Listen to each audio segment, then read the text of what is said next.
बुरा ना मानो होली है। ये कहानी है औरंगाबाद शहर की। औरंगाबाद में किशोर रघुनंदन सोसाइटी में फ्लैट लेकर रहता था। किशोर एक आईटी कंपनी में जॉब करता था। उसकी अभी तक शादी नहीं हुई थी, लेकिन उसकी सैकड़ों गर्लफ्रेंड्स थी। ऑनलाइन चैटिंग के जरिए किशोर बहुत सारी लड़कियां जाल में फंसाता था और उनके साथ एंजॉय करता था। एक रात की बात है, किशोर अर्पिता नाम की लड़की से कॉल पर बात कर रहा था। क्या यार अर्पिता, चैट और कॉल कर करके मैं बोर हो गया हूँ। कल रंग पंचमी की छुट्टी है, अच्छा मौका है, आ जाओ फ्लैट पर। ठीक है, कल तुम्हारी सोसाइटी के बाहर तुम्हारा वेट करूंगी। ये सुनकर किशोर खुश हो गया।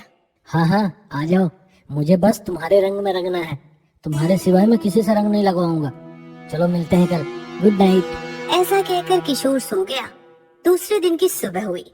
किशोर नहा धोकर अच्छे से कपड़े पहनकर तैयार हो गया। तभी उसका मोबाइल बजा। हाँ अर्पिता, बस 2 मिनट में आता हूँ। ऐसा कहकर किशोर बाहर आया तो सोसाइटी के बच्चे होली खेल रहे थे। ये किशोर भैया को रंग लगाओ रे। ये सुनकर किशोर घबरा गया और उसने बच्चों से झूठ कहा। अरे अरे नहीं नहीं, मुझे रंगों से एलर्जी है, प्लीज मुझे रंग मत लगाओ। क्या भैया, सारा मूड खराब कर दिया। ये चलो रे, किसी दूसरे को पकड़ते हैं। ऐसा कहकर बच्चे निकल गए और किशोर भी सोसाइटी के बाहर आया, लेकिन अर्पिता वहाँ थी ही नहीं। कमाल है, अर्पिता तो यहाँ है ही नहीं। किशोर ने अर्पिता को कॉल ट्राई किया, लेकिन उसका मोबाइल स्विच ऑफ आ रहा था। किशोर परेशान खड़ा सोचने लगा कि तभी उसे उसके कॉलेज फ्रेंड सैम का फोन आया। हेलो, हाँ बोलो सैम। हैप्पी होली भाई, हैप्पी होली सैम, कैसा है तू? मैं ठीक हूँ, तू आ रहा है ना आज मेरे यहाँ, एंजॉय करेंगे। हाँ शाम को आता हूँ तुम्हारे फ्लैट पर। अरे यार शाम को नहीं, अभी आ जाना। पिछली साल की तरह और कोई नई आंटी पकड़ लेंगे रंग लगाने के बहाने।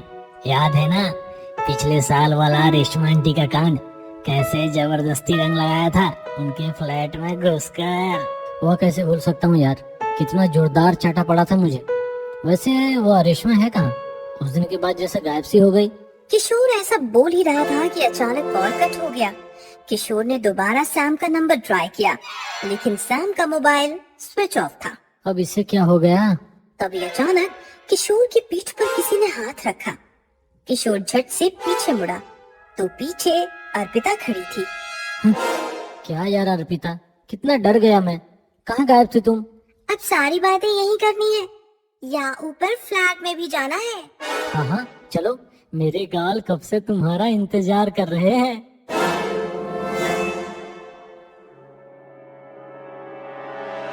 ऐसा कहकर दोनों लिफ्ट से होते हुए फ्लैट के अंदर पहुंच गए। तुम्हारी पिचकारी तैयार है ना? आज जमकर होली खेलनी है हमें। ये सुनकर किशोर उतावला बन गया और अर्पिता की तरफ बढ़ने लगा कि तभी उसका मोबाइल बजा। या सैम भी ना। एक मिनट अर्पिता। हाँ सैम बोल। व्हाट? कब? कैसे? किशोर ने जब कॉल कट किया तब वो काफी सदमे में था। क्या हुआ? अर्पिता, मैंने तुम्हें सैम के बारे में बताया था ना, उसकी सोसाइटी से कॉल था। सैम का मर्डर हो गया है, पता नहीं कैसे। 5 मिनट पहले तुम मुझसे बातें कर रहा था वो। तभी अचानक किशोर के गाल पर जोर जोर से खुजली होने लगी और किशोर बेहाल हो गया। ये क्या हो रहा है यार, मैं वॉशरूम होकर आता हूँ। ऐसा कहकर किशोर वॉशरूम में गया और जैसे ही उसने आईने में देखा, उसकी सांसें रुक गई। उसका पूरा चेहरा खून से रंगा हुआ था। खून? खून कैसे? तभी उसके कानों में एक डरावनी आवाज गूंजी, बुरा ना मानो होली है। कौन? अर्पिता, क्यों मजाक कर रही हो? दोस्त मरा है मेरा, चेहरे से खून बह रहा है और तुम्हें मजाक सूझ रहा है? अर्पिता नहीं, रेशमा। ऐसा कहकर एक भयानक भूतनी वॉशरूम में आ गई, जिसका चेहरा खून से रंगा हुआ था। अर्पिता, ये तुम्हें क्या हो गया? मैं अर्पिता नहीं, रेशमा हूँ, रेशमा। वही रेशमा जिसे 1 साल पहले सैम और तुमने मिलकर फ्लैट में घुसकर जबरदस्ती रंग लगाया था। उसी रेशमा का भूत हूँ मैं और पिता का रूप लेकर तुझे तबाह करने आई हूँ। रेशमा आंटी, तुम मर चुकी हो? हाँ, मेरा पति मुझ पर शक करता था। तुम रंग लगाकर चले गए और उससे गलत फहमी हो गई। उसने मुझे मार मार कर मेरी जान ले ली। उसे और सैम को तो निपटा दिया मैंने। अब तुम्हारी बारी है। आंटी, माफ कर दो, गलती हो गई। लेकिन रेशमा नहीं मानने वाली थी। उसने किशोर को पकड़ लिया और अपने लंबे लंबे नुकीले नाखून और दांत बाहर निकालकर किशोर को नोच खाया और लहूलुहान करके मार डाला। भूतिया सेल्समैन। कहानी है कानपुर की। कानपुर शहर के बाहरी इलाके में 2 साल पहले मानसरोवर हाउसिंग सोसाइटी खड़ी हुई थी। राघव और ललिता की नई नई शादी होते ही उन्होंने अपना फ्लैट मानसरोवर सोसाइटी में बुक किया। दोनों सोसाइटी में रहने आए तो सोसाइटी देखकर ललिता खुश हो गई। काफी सुरक्षित और सुंदर सोसाइटी है। हाँ, तुम ऊपर जाओ, मुझे चेयरमैन ने बुलाया है। राघव चेयरमैन से मिला तो चेयरमैन बोला, सोसाइटी में आपका स्वागत है। आपको पूर्ण सुरक्षा मिलेगी, बस एक बात का ख्याल रहे। कौन सी बात? कोई सेल्समैन हो तो भूल कर भी दरवाजा नहीं खोलना। चेयरमैन की बात सुनकर राघव गुस्सा हो गया और ऊपर अपने फ्लैट में आकर ललिता से कहने लगा, क्या सेल्समैन की कोई जिंदगी नहीं होती? एक सेल्समैन के तरक्की के सारे रास्ते बंद दरवाजे के सामने आते ही बंद हो जाते हैं। तुम्हें सेल्समैन से इतनी हमदर्दी क्यों है? ललिता की बात सुनकर राघव चुप हो गया। दूसरे दिन सुबह राघव तैयार होकर ऑफिस निकल गया। ललिता दरवाजा बंद करके नहाने के लिए निकली तो अचानक उसे याद आया, अरे शैम्पू तो लाया ही नहीं, अब कैसे नहाऊं? अचानक डोरबेल बजी। ललिता ने दरवाजे के होल से देखा तो बाहर सेल्समैन खड़ा था। इसके पास शैम्पू जरूर होगा। ललिता ने दरवाजा खोला तो सेल्समैन बड़बड़ाने लगा, गुड मॉर्निंग मैम, मैं विकास ब्यूटी डोनर कंपनी से आया हूँ। सेल्समैन शुरू हो गया तो ललिता परेशान हो गई। अरे स्टॉप इट, मुझे बस एक शैम्पू चाहिए। ललिता ने सेल्समैन से शैम्पू खरीदा और सेल्समैन चला गया। दूसरे दिन सुबह ललिता नींद से जागकर हॉल में आई तो उसने देखा राघव सोफे पर बैठा है। ललिता पीछे से राघव को लिपट गई। डार्लिंग, जल्दी जाने वाले थे ना? गए क्यों नहीं? अचानक ललिता को कुछ महसूस हुआ। झटके से वो पीछे हट गई। कौन हो तुम? सोफे पर बैठा आदमी पीछे मुड़ा तो ललिता चौंक गई। वो राघव नहीं, सेल्समैन था। तुम पीछे से राघव जैसे दिखते हो। तुम अंदर कैसे आए? जरूर राघव दरवाजा खुला छोड़ गया। दरवाजा तो बंद था। तो फिर तुम अंदर कैसे आए? जो दरवाजा एक बार मेरे लिए खुल जाए वो दोबारा बंद नहीं होता। सेल्समैन जोर जोर से हंसने लगा और हंसते हुए भयंकर भूत बन गया। भूत को सामने देखकर ललिता की जोरदार चीख निकल गई। क्या चाहते हो तुम? क्या चाहते हो? बदला, इस सोसाइटी ने मेरी जान ली है। अब मैं इसे तबाह करूंगा, एक एक करके सबको मार दूंगा।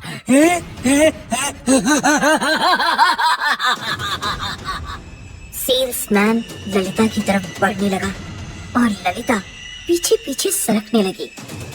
राघव अपना मोबाइल बेडरूम में भूल आया था। मोबाइल नहीं वो वापस फ्लैट के सामने आया और चाबी से दरवाजा खोलने लगा, लेकिन दरवाजा नहीं खुला। ये खोल क्यों नहीं रहा? अचानक अंदर से चीखने चिल्लाने की आवाज आई और राघव डर गया। ललिता, क्या हुआ? दरवाजा खोलो। राघव दरवाजा पीटता रहा और अंदर भूत ने ललिता को गैलरी से नीचे लटका दिया।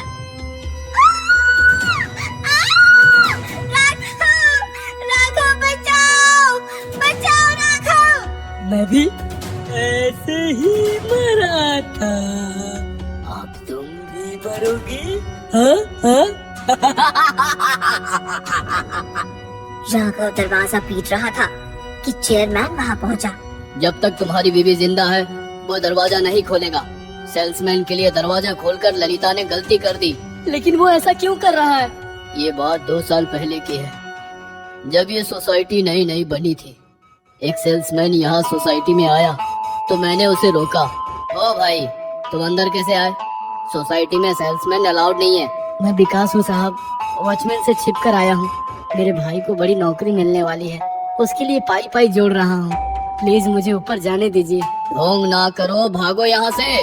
मैंने उसे धक्के मारकर निकाल दिया तो वह पाइप से ऊपर चढ़ा और पैर फिसलने से नीचे गिरकर मर गया। तब से उसकी आत्मा सोसाइटी में भटक रही है। जो दरवाजा खोलता है उसे वो नीचे गिराकर मार देता है। चेयरमैन की बात सुनकर राघव पागलों की तरह चिल्लाते हुए दरवाजा पीटने लगा। विकास भैया, दरवाजा खोलिए। मैं आपका छोटा भाई राघव, वो मेरी पत्नी है, उसे कुछ ना करना। सेल्समैन का भूत ललिता को नीचे छोड़ने ही वाला था कि उसने राघव की आवाज सुनी। उसने फौरन ललिता को ऊपर खींच लिया। ललिता बच गई। सेल्समैन का भूत दरवाजे की तरफ भागा। उसने दरवाजा खोला तो सामने राघव खड़ा था। भूत राघव से लिपट गया। राघव, मेरे भाई, कैसा है तू? मैं ठीक हूँ भैया, आप क्यों गए हमें छोड़कर? मैं तुम्हें बड़ा आदमी बनाना चाहता था। मैं बड़ा आदमी बन गया हूँ भैया, ये देखो। ललिता दोनों के पास आई तो राघव ने ललिता से कहा, तू जानना चाहती थी ना कि मुझे सेल्समैन से इतनी हमदर्दी क्यों है? क्योंकि मेरा ये भाई सेल्समैन था जो मेरे लिए मर गया। मैं एक सेल्समैन का छोटा भाई हूँ। सेल्समैन का भूत ललिता और राघव की तरफ देखकर कहने लगा, सच राघव, बहुत बड़ा आदमी बन गया तू। ललिता, मुझे माफ करना। बदले की आग में मैं जल रहा था। तुम लोगों को देखकर सारी आग शांत हो गई। अब मैं मुक्ति चाहता हूँ। अलविदा। ऐसा कहकर सेल्समैन का भूत सोसाइटी से हमेशा हमेशा के लिए मुक्त हो गया और राघव और ललिता खुशी खुशी रहने लगे। भूतिया कंगन। कहानी है सहारनपुर जिले के कछुआ शहर की। मालती के इकलौते बेटे धर्मेश की नई नई शादी हुई थी। मालती बहुत खुश थी। मालती की बहू जूली आईने के सामने अपना रूप निहार रही थी।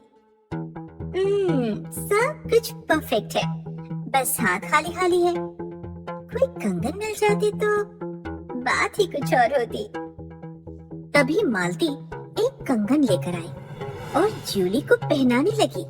मिल गया कंगन, सोने का खानदानी कंगन है। देखा तो कितना जच रहा है। कंगन तो बेहद खूबसूरत है, पर एक ही कंगन क्यों? दूसरा कहाँ है? जूली की बात सुनकर मालती परेशान हो गई। अपने बेटे धर्मेश के पास जाकर कहने लगी, बहू दूसरा कंगन मांग रही है, क्या करें? उसे बोलो नहीं मिलेगा। गुस्सा थूक दे बेटा, हमें कैसे भी करके उसके मायके वालों से दहेज के और 1.5 लाख हथियाने हैं। जूली को खुश तो रखना ही पड़ेगा। बात तो ठीक है, लेकिन कंगन के लिए और थोड़ा इंतजार करना पड़ेगा। लाश तो अभी सड़ी भी नहीं होगी। जूली धर्मेश के साथ सो तो गई, लेकिन रात भर उसे नींद ही नहीं आई। पूरे शरीर में भारीपन महसूस होता रहा। सोने के बाद बुरे सपने लगातार उसकी नींद खोलते रहे। ये आज अचानक क्या हो गया? सुबह गुरुजी को कॉल लगाती हूँ। सुबह हो गई। जूली ने अपने गुरु रविशंकर जी को कॉल लगाई। प्रणाम गुरुजी, कल रात से बुरे सपने आ रहे हैं। भारीपन सा महसूस हो रहा है, नींद भी नहीं आ रही। ऐसा क्या हो रहा है? तुम्हारे दैनिक दिनचर्या में परिवर्तन हो रहा है। जरा बताओ कैसे परिवर्तन है? विशेषतः तुमने कुछ नया खाया पिया या फिर पहना तो नहीं? खाना पीना तो सब आपके ही मार्गदर्शन अनुसार है गुरुजी। बस सास का दिया हुआ एक कंगन पहन लिया है। हमारा अनुमान है वो कंगन ही तुम्हारी दशा का एकमात्र कारण है। उसे उतार दो और 2 दिन बाद हमें परिणामों से अवगत कराओ। गुरुजी ने कंगन उतारने की सलाह दे दी, लेकिन जूली राजी नहीं थी। कंगन उतार दिया तो सास बुरा मान जाएंगी, और तो और वो दूसरा कंगन भी नहीं देंगी।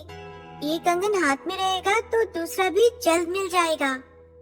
रात होते ही धर्मेश सो गया, लेकिन जूली के हालात बेहद खराब थे।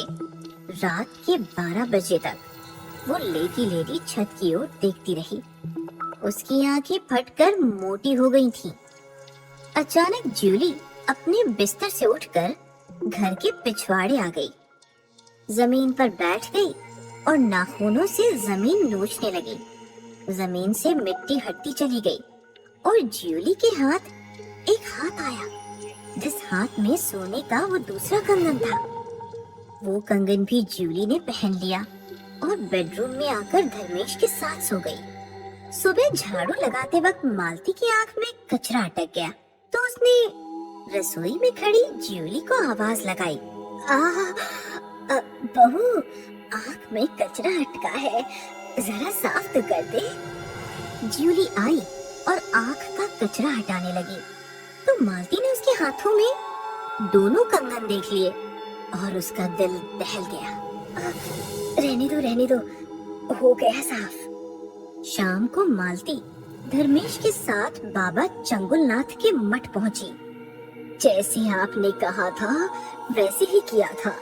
सरला को मारकर उसके हाथ में एक कंगन छोड़ दिया था, फिर आज नई बहुरिया के हाथ में वो कंगन कैसे आया? प्रतिशोध लेना चाहती है। दिन प्रतिदिन शक्तियाँ बढ़ रही है। आज रात अंतिम संस्कार कर दो, नहीं तो विपदा आ जाएगी। रात के वक्त जूली गहरी नींद से सो रही थी और धर्मेश बेचैन लेटा था। जैसे ही 12 बजे धर्मेश मालती के साथ घर के पिछवाड़े आया और दोनों मिलकर मिट्टी हटाने लगे। थोड़ी देर बाद एक लाश निकली। लाश को देखकर दोनों दंग रह गए, क्योंकि लाश के हाथ में वही कंगन चमचमा रहा था। ये फिर से इसके हाथ में कैसे? सुबह तो जूली के हाथ में मैंने देखा था। अचानक कोई जोर जोर से हंसने लगा। दोनों ने पीछे देखा तो दोनों की सांसें रुक गई।